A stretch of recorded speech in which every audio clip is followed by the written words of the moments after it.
खाजगी क्लास बघते तुम्हाला माझं मत माहिती आहे. आणि ते हे खाजगी क्लासेसवर बंदी घातली पाहिजे, ताबडतोब त्याचा धंदा बंद केला पाहिजे.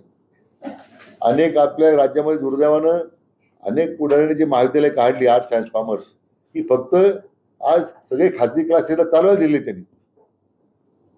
मग त्याच्यामध्ये हिस्सेदारी करायची त्या उत्पन्नातून, अतिशय वाईट प्रकार आहे. म्हणून ज्यांना या महाविद्यालयाच्या मान्यता देऊन ज्यांनी खाजगी क्लासेस चालवायला दिलेल्या आहेत ना, त्याची मान्यता तात्काळ रद्द करण्याची माझी मागणी आहे. मी स्वतः मान्य मुख्यमंत्र्यांना भेटून मागणी करणार आहे. आणि खाजगी कोचिंग क्लास म्हणून 2-2, 3-3 लाख रुपये फी देऊन तुम्ही आज लूट करता मुलांची. मुळातच आता राज्य सरकारने पुढाकार घेऊन या नीटच्या बद्दलच पुन्हा एकदा नीट बनवून विचार केला पाहिजे. गुणवत्ता आता कमी होत चाललेली ना, मग हे जे गैरप्रकार का वाढत चालले?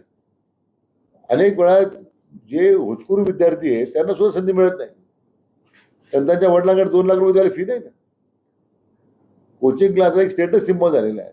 मग आम्ही एवढा खर्च महाविद्यालय अनुदानावर खर्च करतो, अनुदान विद्यालयावर खर्च करतो, मग या शिक्षकांची काय जबाबदारी आहे?